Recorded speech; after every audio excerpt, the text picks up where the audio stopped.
अस्सलाम वालेकुम वीरे। इमरान खान ਨੂੰ क्रिकेट तो सिवा कोई चीज़ नहीं आ और अगर वो क्रिकेट भी बेहतर नहीं कर सकिया तो फिर ਉਹਦਾ कोई फायदा नहीं, ਉਹਦੇ ਆਉਣ ਦਾ कोई फायदा नहीं। ਤੁਸੀਂ ਮੈਨੂੰ ਦੱਸੋ ਇਹ PCB, ਇਹ ਸਿਲੈਕਸ਼ਨ ਕਮੇਟੀ, ਇਹ ਸਾਡਾ ਡੋਮੈਸਟਿਕ ਸਟਰਕਚਰ, ਇਹ ਸਾਰਾ ਉਹ ਹੀ ਨਹੀਂ ਜਿਹੜਾ ਨਵਾਜ਼ ਸ਼ਰੀਫ ਦੇ ਦੌਰ 'ਚ ਸੀ। ਇਹਨੇ ਆ ਕੇ ਕੀ ਤਬਦੀਲੀ ਲਿਆਂਦੀ ਜਿਹਨੂੰ ਕ੍ਰਿਕਟ ਤੋਂ ਸਿਵਾ ਆਉਂਦਾ ਕੁਝ ਨਹੀਂ ਸੀ। ਆਸਾਨ ਮਾਨੀ ਇਸ ਵਾਸਤੇ ਕਿ ਇਹਦਾ ਬੇਲੀ ਸੀ। ਇਹ ਕ੍ਰਿਕਟ ਨੂੰ ਕੀ ਸਰਵ ਕੀਤਾ ਇਹਨੇ ਆ ਕੇ? ਮੁਲਕ ਨੂੰ ਤਾਂ ਸਰਵ ਕਰ ਹੀ ਨਹੀਂ ਸੀ ਸਕਦਾ। ਇਹ ਤਾਂ ਪਹਿਲੇ ਦਿਨ ਤੋਂ ਪਤਾ ਸੀ। ਇਹ ਤਾਂ ਸਵਾਏ ਤਰੀਕੇ ਇਨਸਾਫ ਦੀ ਵਜੂਦ ਦੇ ਹੋਰ ਸਭ ਜਾਣਦੇ ਸਨ ਕਿ ਇਹਨੇ ਕੁਝ ਨਹੀਂ ਕਰ ਸਕਣਾ। ਇਹਨੂੰ ਕੋਈ ਤਜਰਬਾ ਨਹੀਂ ਇਹਨਾਂ ਚੀਜ਼ਾਂ ਦਾ। ਕ੍ਰਿਕਟ 'ਚ ਇਹਨੇ ਕੀ ਦਿੱਤਾ ਹੈ ਹੁਣ ਤੱਕ ਜਦੋਂ ਦਾ ਆਇਆ? ਇਹ ਕਹਿੰਦਾ ਸੀ ਇੱਥੇ ਸ਼ਹਿਰਾਂ ਦੀਆਂ ਟੀਮਾਂ ਆਉਣਗੀਆਂ, ਸ਼ਹਿਰ ਆਪਸ 'ਚ ਖੇਡਣਗੇ। ਉਹ ਕਿੱਥੇ? ਇੱਕ ਜੁਆਰੀਆਂ ਦੀ ਲੀਗ ਬਣਾ ਲਈ ਇਹਨਾਂ PSL, ਉਹ ਬਾਇਸੇ ਸ਼ਰਮ ਲੀਗ ਜਿਹਦੇ ਤੇ ਜੁਆ ਹੁੰਦਾ 24 ਘੰਟੇ। ਕਿਹੜਾ ਨਵਾਂ ਟੈਲੈਂਟ ਆਇਆ? ਜ਼ਿਆਦਾ ਤੋਂ ਜ਼ਿਆਦਾ ਤੁਹਾਡੇ ਡੋਮੈਸਟਿਕ ਸਟਰਕਚਰ ਤੋਂ 25-30 ਮੁੰਡੇ ਨੇ, 25 ਵੀ ਨਹੀਂ ਹੋਣੇ, ਜਿਹੜੇ ਕਿ ਸ਼ਫਲ ਰੀਸ਼ਫਲ ਹੁੰਦੇ ਰਹਿੰਦੇ ਨੇ। ਇਹ 18 ਕਰੋੜ ਦੀ ਆਬਾਦੀ 'ਚ ਇਹੀ ਟੈਲੈਂਟ ਹੈ। ਉਹ ਗੱਲ ਕਰਦੇ ਨੇ ਰਮੀਜ਼ ਰਾਜੇ ਰਹੀ, ਉਹ ਸਿਕੰਦਰ ਬਖਤ ਤੁਲਕਾ ਆਮਰ ਨੂੰ ਗੱਲ ਕਰ ਰਿਹਾ ਸੀ। ਉਹ ਇੱਕ ਮੁੰਡਾ ਟੈਲੈਂਟ ਦੇ ਜ਼ਰੀਏ ਸਾਹਮਣੇ ਆਇਆ ਸੀ ਕਿਸੇ ਲੌਬੀ ਤੋਂ ਬਗੈਰ। ਇਹ ਹਮੇਸ਼ਾ ਤਾਸਬ ਵਰਤਦੇ ਨੇ ਪੰਜਾਬੀਆਂ ਨਾਲ। ਉਹ ਕੱਲ ਸਰਫਰਾਜ਼ ਦੀ ਵਜ੍ਹਾ ਤੋਂ ਅਸੀਂ ਮੈਚ ਆ ਰਹੇ ਹਾਂ ਔਰ ਸਿਕੰਦਰ ਬਖਤ ਤੇ ਯਹੀਆ ਹੁਸੈਨੀ ਕਰਾਚੀ ਦੇ ਨੇ। ਉਹ ਹਮੇਸ਼ਾ ਦੀ ਤਰ੍ਹਾਂ ਕਰਾਚੀ ਵਾਲੇ ਤਾਸਬ ਤੋਂ ਬਗੈਰ ਰਹਿ ਹੀ ਨਹੀਂ ਸਕਦੇ। ਇਹ ਉਰਦੂ ਸਪੀਕਿੰਗ ਕਮਿਊਨਿਟੀ ਸਾਡੇ ਭਾਈ ਨੇ, ਲੇਕਿਨ ਇਹ ਤਾਸਬ ਤੋਂ ਬਗੈਰ ਰਹਿ ਹੀ ਨਹੀਂ ਸਕਦੇ। ਕੱਲ ਸਰਫਰਾਜ਼ ਦੀ ਵਜ੍ਹਾ ਤੋਂ ਮੈਚ ਆ ਰਹੇ ਹਾਂ, ਉਹਦੇ ਤੇ ਤਨਕੀਦ ਕਰ ਰਿਹਾ ਸਿਕੰਦਰ ਬਖਤ ਕਿ ਜੀ ਇਹਨੇ ਆਮਿਰ ਨੇ 5 ਆਊਟ ਕੀਤੇ ਨੇ, ਲੇਕਿਨ 5 ਆਊਟ ਉਹ ਕੰਮ ਨਹੀਂ ਆਏ ਸਾਡੇ।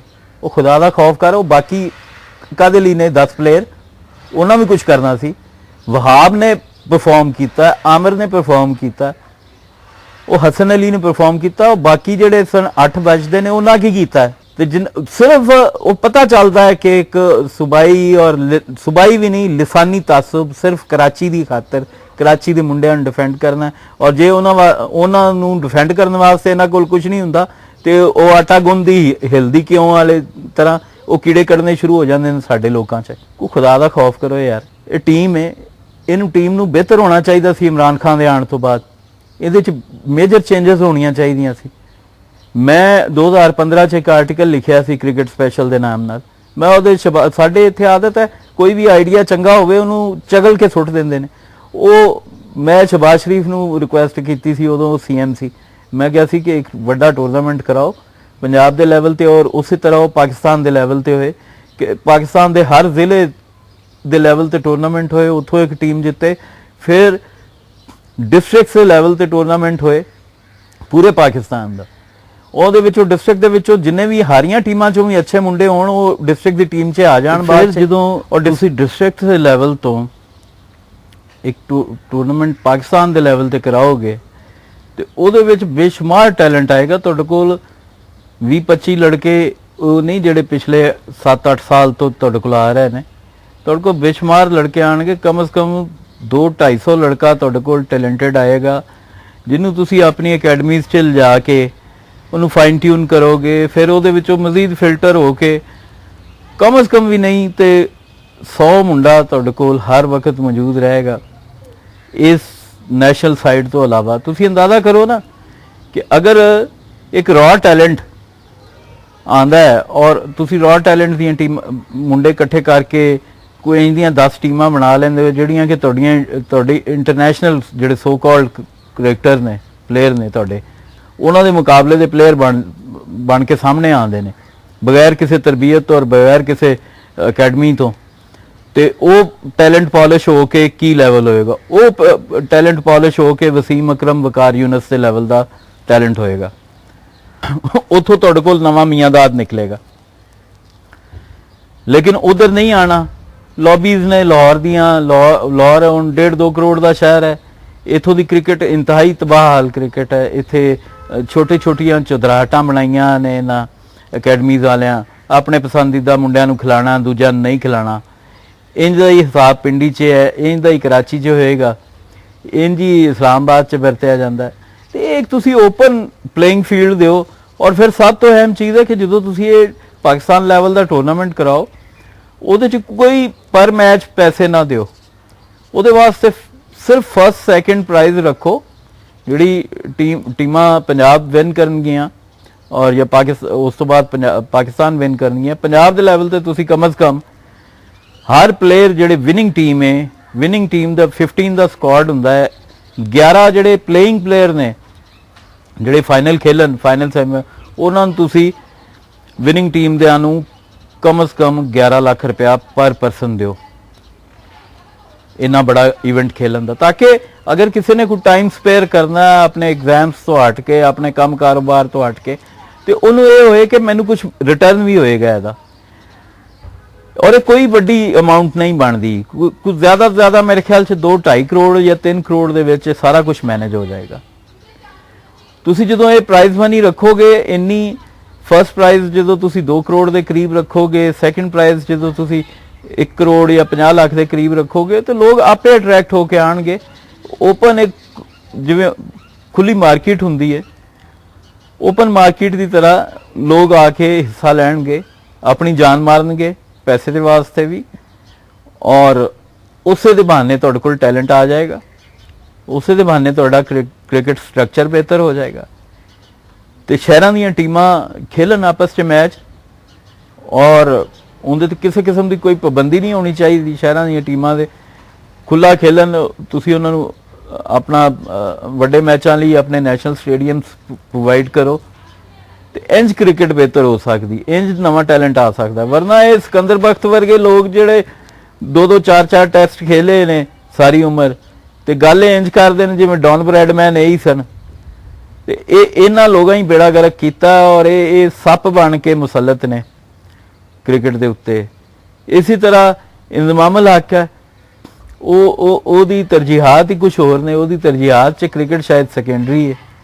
ਉਹਨੂੰ ਮੇਰੀ ਰਿਕੁਐਸਟ ਹੈ ਉਹ ਆਪਣੇ ਉਹ ਭਾਣਜੇ ਇੰਜ਼ਮਾਮ ਅਲ ਹਕ ਨੂੰ ਕੋਈ ਚਿੱਲਾ ਹੀ ਕਰਵਾ ਲੈ ਸਿੰਗਲਾਂ ਦਾ। ਉਸ ਦਿਨ ਉਹਨੇ ਜਿੰਨੀ ਇਨਿੰਗ ਖੇਲੀ ਹੈ ਉਹਦੇ ਵਿੱਚ ਚੌਕਾ ਮਾਰ ਕੇ ਤੇ ਉਹ 5 ਡਾਟ ਬਾਲਾਂ ਖੇਲਦਾ। ਮਤਲਬ ਇਸ ਲੈਵਲ ਤੇ ਇੰਨੀ ਕ੍ਰਿਕਟ ਖੇਲਣ ਤੋਂ ਬਾਅਦ ਤੁਹਾਨੂੰ ਅੰਦਾਜ਼ਾ ਨਹੀਂ ਹੈ ਆਮ ਪਾਕਿਸਤਾਨੀਆਂ ਨੂੰ ਕਿ ਇੱਕ ਬੰਦਾ ਜਦੋਂ ਟੈਸਟ ਕ੍ਰਿਕਟ 'ਚ ਨੈਸ਼ਨਲ ਕ੍ਰਿਕਟ ਟੀਮ ਦਾ ਹਿੱਸਾ ਬਣਦਾ, ਉਸ ਤੋਂ ਪਹਿਲੇ ਉਹ ਕਿੰਨੀ ਕ੍ਰਿਕਟ ਖੇਲ ਚੁੱਕਿਆ ਹੁੰਦਾ। ਉਹਦੇ ਸਿੱਖਣ ਦੀ ਕੋਈ ਗੁੰਜਾਇਸ਼ ਨਹੀਂ ਹੁੰਦੀ ਬਾਕੀ, ਇਸ ਵਾਸਤੇ ਕਿ ਉਹ ਬਾਰ-ਬਾਰ ਹਰ ਸਾਲ ਡੋਮੈਸਟਿਕ ਕ੍ਰਿਕਟ ਖੇਲ ਕੇ ਇੱਥੋਂ ਤੱਕ ਪਹੁੰਚਦਾ। ਉਸ ਤੋਂ ਪਹਿਲੇ ਉਹ ਇੱਕ ਉਮਰ ਕਲੱਬ ਲੈਵਲ ਦੀ ਕ੍ਰਿਕਟ ਖੇਲ ਚੁੱਕਿਆ ਹੁੰਦਾ।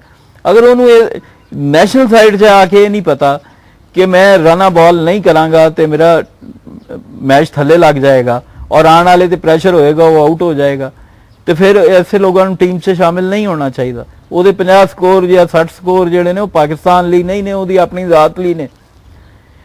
ਤੇ ਕ੍ਰਿਕਟ ਇੰਜ ਬਿਹਤਰ ਹੋਣੀ ਹੈ। ਔਰ ਇਮਰਾਨ ਖਾਨ ਸਾਹਿਬ, ਤੁਹਾਨੂੰ ਕ੍ਰਿਕਟ ਤੋਂ ਇਲਾਵਾ ਕੁਝ ਨਹੀਂ ਆਉਂਦਾ, ਤੁਸੀਂ ਅਗਰ ਕੁਝ ਬਿਹਤਰ ਕਰ ਸਕਦੇ ਹੋ ਤਾਂ ਕ੍ਰਿਕਟ ਬਿਹਤਰ ਕਰ ਸਕਦੇ ਹੋ। ਮਿਹਰਬਾਨੀ ਕਰੋ, ਇਹਨੂੰ ਬਿਹਤਰ ਕਰੋ। ਜਿਹੜਾ ਤੁਸੀਂ ਸਾਰੀ ਉਮਰ ਕਹਿੰਦੇ ਰਹੇ ਹੋ ਨਾ ਕਿ ਸ਼ਹਿਰੋਂ ਕੀ ਕ੍ਰਿਕਟ ਹੋਗੀ, ਉਸ ਪਲਾਨ ਨੂੰ ਅੱਜ ਇੰਪਲੀਮੈਂਟ ਕਰਨ ਦਾ ਵਕਤ ਹੈ, ਉਹਨੂੰ ਕਰੋ।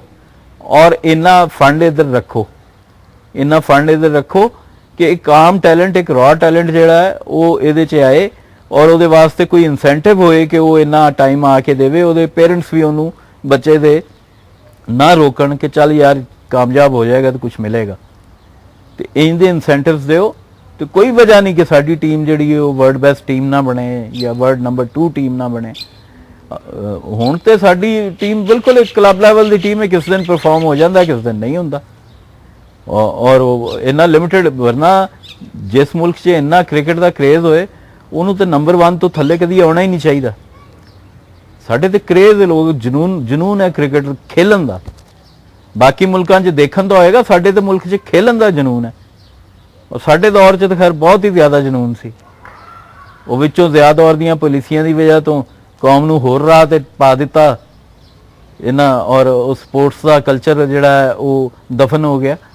ਲੇਕਿਨ ਅੱਜ ਵੀ ਜਨੂਨ ਹੈ ਅਗਰ ਤੁਸੀਂ ਥੋੜਾ ਜਿਹਾ ਰਿਵਾਈਵ ਕਰੋ ਇਨਸੈਂਟਿਵ ਦੇ ਕੇ ਪੈਸਿਆਂ ਦਾ, ਕਿਉਂਕਿ 18 ਕਰੋੜ ਦੇ ਵਿੱਚੋਂ 11 'ਚ ਸਿਲੈਕਸ਼ਨ ਜਾਂ 15 ਦੀ ਸਾਈਡ 'ਚ ਸਿਲੈਕਸ਼ਨ ਬਹੁਤ ਮੁਸ਼ਕਲ ਕੰਮ ਹੈ, ਬੜਾ ਰਿਸਕ ਲੈਣਾ ਪੈਂਦਾ ਹੈ। ਮੈਂ ਖੁਦ ਜਦੋਂ ਆਪਣਾ ਥੀਸਿਸ ਕਰ ਰਿਹਾ ਸਾਂ ਡਿਜ਼ਾਈਨ ਦਾ, ਤੇ ਮੈਨੂੰ ਉਦੋਂ ਇਸਲਾਮਾਬਾਦ ਹਾਕਸ 'ਚ ਉਹਨਾਂ ਕਿਹਾ ਕਿ ਯਾਰ, ਮੇਰੇ ਇੱਕ ਦੋਸਤ ਨੂੰ ਉਹਨਾਂ ਕਿਹਾ ਮਾਰ ਨੂੰ ਕਿਹਾ ਯਾਰ 1 ਸਾਲ ਪੂਰਾ ਲਾ ਕੇ ਖੇਲ ਲੈ ਫਸਟ ਕਲਾਸ ਕ੍ਰਿਕਟ ਸਾਡੇ ਨਾਲ, ਤੇ ਅਸੀਂ ਇਹਨੂੰ ਟੀਮ 'ਚ ਲੈ ਆਵਾਂਗੇ। ਅਜ਼ਰ ਮਹਿਮੂਦ ਸਾਡਾ ਕੈਪਟਨ ਹੁੰਦਾ ਸੀ, ਤੇ ਮੈਨੂੰ ਉਹ ਉੱਥੋਂ ਦੇ ਸਪੋਰਟਸ ਸੈਕਟਰੀ ਦਾ ਦਮਾਦ ਸੀ, ਉਹਦੇ ਵੱਲੋਂ ਇਹ ਪੈਗਾਮ ਆਇਆ ਕਿ ਅਮਾਰ ਨੂੰ ਕਹੋ ਕਿ ਨਾਗੇ ਨਾ ਕਰੇ, ਨੈਟ ਜਿਹੜਾ ਹੈ ਉਹ ਡੇਲੀ ਆਇਆ ਕਰੇ ਔਰ ਅਸੀਂ ਇਹਨੂੰ ਖਿਲਾਵਾਂਗੇ 1 ਸਾਲ ਡੋਮੈਸਟਿਕ ਔਰ ਇਹਨੂੰ ਅੱਗੇ ਲੈ ਆਵਾਂਗੇ, ਇਹ ਠੀਕ ਖੇਲਦਾ। ਲੇਕਿਨ ਜ਼ਾਹਿਰ ਹੈ ਉਹ ਮੇਰਾ ਥੀਸਿਸ ਸੀ ਮਾਸਟਰਸ ਦਾ ਔਰ ਮੈਂ ਉਹਨੂੰ ਕੰਪਰੋਮਾਈਜ਼ ਨਹੀਂ ਸੀ ਕਰ ਸਕਦਾ। ਮੇਰੀ 4 ਸਾਲ ਦੀ ਮਿਹਨਤ ਸੀ ਔਰ ਮੈਨੂੰ ਉਹ ਕ੍ਰਿਕਟ ਛੱਡਣੀ ਪਈ, ਕਲੱਬ ਛੱਡਣਾ ਪਿਆ। ਉਸ ਤੋਂ ਬਾਅਦ ਜ਼ਾਹਿਰ ਹੈ ਨੌਕਰੀ 'ਚ ਚਲਾ ਗਿਆ ਔਰ ਉਹ ਖਤਮ ਹੋ ਗਿਆ ਕਰੀਅਰ। ਇਹ ਤੇ ਏਜ ਨਾਲ ਹੁੰਦਾ ਹੈ। ਜ਼ਿਆਦਾ ਤੋਂ ਜ਼ਿਆਦਾ ਮੇਰੇ ਖਿਆਲ 'ਚ ਅਗਰ ਕਿਸੇ ਬੱਚੇ ਨੇ ਕ੍ਰਿਕਟ ਦਾ ਕਰੀਅਰ ਅਪਣਾਉਣਾ ਹੈ ਉਹਨੂੰ ਅੰਡਰ 19 ਦੀ ਟੀਮ 'ਚ ਆ ਜਾਣਾ ਚਾਹੀਦਾ ਹੈ ਔਰ ਅਗਰ ਉਹ ਬਿਲਫਰਜ਼ ਅੰਡਰ 19 ਦੀ ਟੀਮ 'ਚ ਨਹੀਂ ਵੀ ਆ ਸਕਿਆ ਤੇ ਉਹਨੂੰ ਮੈਕਸਿਮਮ 21-22 ਇਅਰਸ ਦੀ ਏਜ 'ਚ ਨੈਸ਼ਨਲ ਸਾਈਡ 'ਚ ਆ ਜਾਣਾ ਚਾਹੀਦਾ ਹੈ। ਅਗਰ ਉਹ ਜ਼ਿਆਦਾ ਲੇਟ ਹੋ ਗਿਆ ਤਾਂ ਫਿਰ ਉਹਦਾ ਕੋਈ ਫਾਇਦਾ ਨਹੀਂ, ਉਹ ਆਪਣਾ ਫਿਊਚਰ ਸਿਕਿਉਰ ਕਰੇ। ਇਸ ਵਾਸਤੇ ਕਿ ਇਹ ਕ੍ਰਿਕਟ ਵਾਸਤੇ, ਸਪੋਰਟਸ ਵਾਸਤੇ ਤੁਹਾਨੂੰ ਬਹੁਤ ਟਾਈਮ ਚਾਹੀਦਾ ਹੈ ਤਾਂ ਕਿ ਤੁਸੀਂ, ਕਿਉਂਕਿ 35 ਸਾਲ ਦਾ ਬੰਦਾ ਤਾਂ ਰਿਟਾਇਰ ਹੋ ਜਾਂਦਾ ਇਹਦੇ 'ਚ। 35 ਸਾਲ 30 ਸਾਲ ਦਾ ਬੋਲਰ, ਮੇਰਾ ਨਹੀਂ ਖਿਆਲ 32 ਸਾਲ 33 ਸਾਲ ਤੋਂ ਉੱਤੇ ਦਾ ਬੋਲਰ 34 ਸਾਲ ਤੋਂ ਕ੍ਰਿਕਟ ਖੇਲਣਾ ਚਾਹੀਦਾ, ਨੈਸ਼ਨਲ ਸਾਈਡ 'ਚ ਉਹਨੂੰ ਨਹੀਂ ਆਉਣਾ ਚਾਹੀਦਾ। ਇਸੇ ਤਰ੍ਹਾਂ ਵਿਕਟ ਕੀਪਰ ਹੈ, ਉਹਨੇ ਸਰਫਰਾਜ਼ ਦੀ ਉਮਰ ਵੀ ਕਾਫੀ ਹੋ ਚੁੱਕੀ ਹੈ। ਲਿਖੀ ਤਾਂ ਇਹਨੇ ਝੂਠੀ ਹੋਏਗੀ, ਸਾਡੇ ਅਕਸਰ ਕ੍ਰਿਕਟਰ 90% ਬਲਕਿ 99% ਝੂਠੀਆਂ ਉਮਰਾਂ ਲਿਖਵਾ ਕੇ ਆਏ ਹੁੰਦੇ ਨੇ ਕਿਉਂਕਿ ਉਹ ਅੰਡਰ 19 ਉਹਨਾਂ ਖੇਲਣੀ ਹੁੰਦੀ ਤੇ ਇਹਦੀ ਵੀ ਉਮਰ ਕਾਫੀ ਹੋ ਚੁੱਕੀ ਹੈ। ਔਰ ਵਿਕਟ ਕੀਪਿੰਗ ਰਿਫਲੈਕਸਸ ਦੀ ਜੌਬ ਹੈ, ਇਹਦੇ ਰਿਫਲੈਕਸਸ ਸਲੋ ਹੋ ਜਾਣ ਤੇ ਠੀਕ ਨਹੀਂ ਰਹਿੰਦਾ। ਇਸ ਵਾਸਤੇ ਇਹਨੂੰ ਵੀ ਹੁਣ ਟੀਮ 'ਚ ਮੇਰਾ ਨਹੀਂ ਖਿਆਲ ਹੋਣਾ ਚਾਹੀਦਾ। ਵਿਕਟ ਕੀਪਰ ਇੱਕ ਸਪੈਸ਼ਲਾਈਜ਼ਡ ਫੀਲਡ ਹੈ, ਇਹਨੂੰ ਕੈਪਟਨ ਵੀ ਨਹੀਂ ਹੋਣਾ ਚਾਹੀਦਾ ਵਿਕਟ ਕੀਪਰ ਨੂੰ, ਕਿਉਂਕਿ ਇਹਦੀ ਏਜ ਘੱਟ ਹੈ, ਇਹਦੇ ਬੜੇ ਫਾਸਟ ਔਰ ਕੁਇਕ ਰਿਫਲੈਕਸਸ ਚਾਹੀਦੇ ਹੁੰਦੇ ਨੇ। ਤੇ ਇਸ ਵਾਸਤੇ ਇਹਨੂੰ, ਸਰਫਰਾਜ਼ ਨੂੰ ਵੀ ਹੁਣ ਟੀਮ ਨੂੰ ਜਾਨ ਛੱਡ ਦੇਣੀ ਚਾਹੀਦੀ ਹੈ, ਇਹਨੂੰ ਵੀ, ਔਰ ਇੰਜ਼ਮਾਮ ਉਲ ਹਕ ਸਾਹਿਬ ਨੂੰ ਵੀ ਜਾਨ ਛੱਡ ਦੇਣੀ ਚਾਹੀਦੀ ਹੈ ਔਰ ਇੰਜ ਕਰਕੇ ਡੋਮੈਸਟਿਕ ਕ੍ਰਿਕਟ 'ਚੋਂ ਕੋਈ ਨਵਾਂ ਟੈਲੈਂਟ ਲਿਆਉਣ, ਉਹ ਟੈਲੈਂਟ ਲਿਆਉਣ ਜਿੰਦਾ ਨਾਂ ਅਸੀਂ ਸਿਕੰਦਰ ਬਖਤ ਤੇ ਰਮੀਜ਼ ਰਾਜੇ ਕੋਲੋਂ ਨਾ ਸੁਣਿਆ ਹੋਏ। ਬਹੁਤ ਸ਼ੁਕਰੀਆ, ਰੱਬ ਰਾਖਾ।